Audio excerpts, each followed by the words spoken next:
देखो बहुत साल गुजार दिए मैंने अपना मन मारते मारते, अब मुझे नहीं रहना इन सब के साथ। आखिर मेरी भी कोई जिंदगी है या नहीं? कब तक तुम्हारे माँ बाप की सेवा करती रहूंगी। आज अंकिता अपने पति उमेश के घर आते ही उस पर बरस पड़ी। क्या बकवास कर रही हो अंकिता?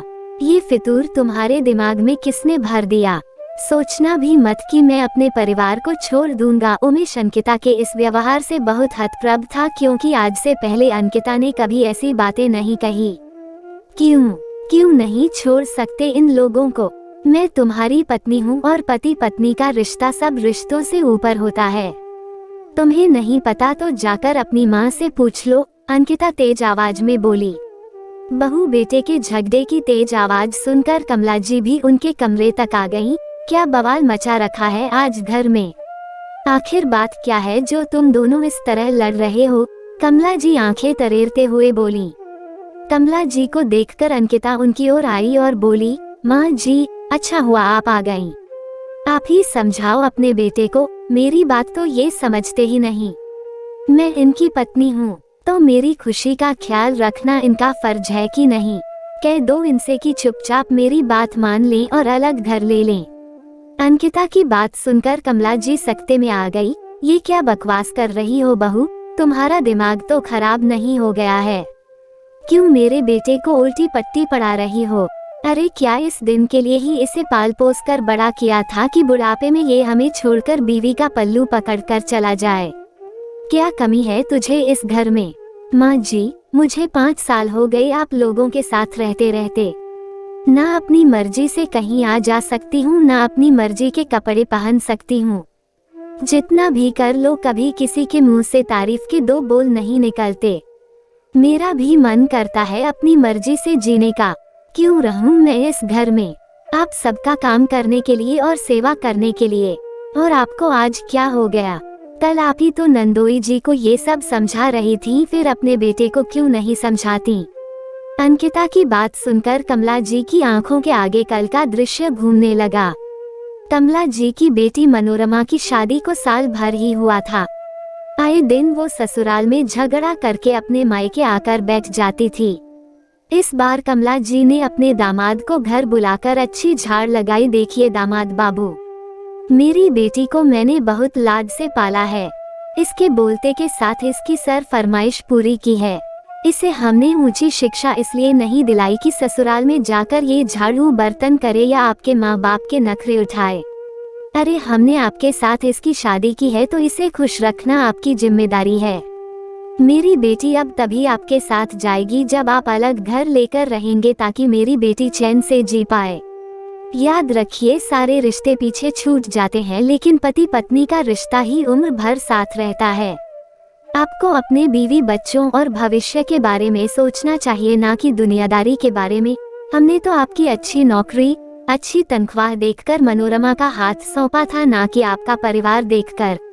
दामाद बाबू असहाय से अपनी सास की बातें सुन रहे थे। वो दोराहे पर खड़े थे कि क्या करें। यदि अपना सास की बात माने तो अपने परिवार का साथ छोड़ना पड़ेगा, और ना माने तो अपनी शादीशुदा जिंदगी दाव पर लगा देंगे। दुविधा में थे कि कैसे अपने माँ बाप को इस उम्र में अकेला छोड़ दें। कमला जी कल की बातें याद ही कर रही थी कि अंकिता फिर जोर से बोली, माँ जी क्या हुआ? आप कुछ बोलती क्यों नहीं? जो बात नंदोई जी को समझा रही थी, अपने बेटे को क्यों नहीं समझाती? अब उमेश को अंकिता के अचानक से बदले हुए व्यवहार का कुछ अंदाजा हो रहा था। इतने में अंकिता ने अपनी सास से नजरें चुराकर अंकिता ने उमेश की तरफ आंख मारी। अब तो उमेश को अंकिता के सारे नाटक की वजह समझ में आ गई कि वो आज ऐसा अलग व्यवहार क्यों कर रही है, लेकिन वो अनजान बनते हुए बोला, तब तो अंकिता सही कह रही है माँ, मैं भी थक गया हूँ। सारे परिवार का बोझ उठाते उठाते तनख्वाह कब आती है और कब खर्च हो जाती है पता ही नहीं चलता। अलग से रहूंगा तो कुछ बचत भी होगी। आखिर मुझे भी अपने भविष्य के बारे में सोचना चाहिए। बस कर बेटा, बस कर, तू तो मेरा श्रवण कुमार है। आज से पहले कभी तूने हमसे ऊंची आवाज में बात भी नहीं की, और आज ये सब बोल रहा है। मेरा तो कलेजा ही बाहर निकल जाएगा तेरे जाने के नाम से। वो तो मैं तेरी बहन की खुशी के लिए दामाद बाबू को समझा रही थी। कमला जी अधीर होते हुए बोली, माँ, अब तो आप बेटा और बेटी में भेदभाव कर रही हैं। माँ के लिए तो उसके सभी बच्चे बराबर होने चाहिए ना। आपको बेटी का सुख दिखता है तो मेरा सुख क्यों नहीं दिखाई देता? जब जीजा जी के माँ बाप अकेले रह सकते हैं तो आप लोग क्यों नहीं रह सकते? मुझे भी तो अपने बारे में कुछ सोचना चाहिए, उमेश संजीदा स्वर में बोला। नहीं नहीं बेटा, ऐसा मत बोल।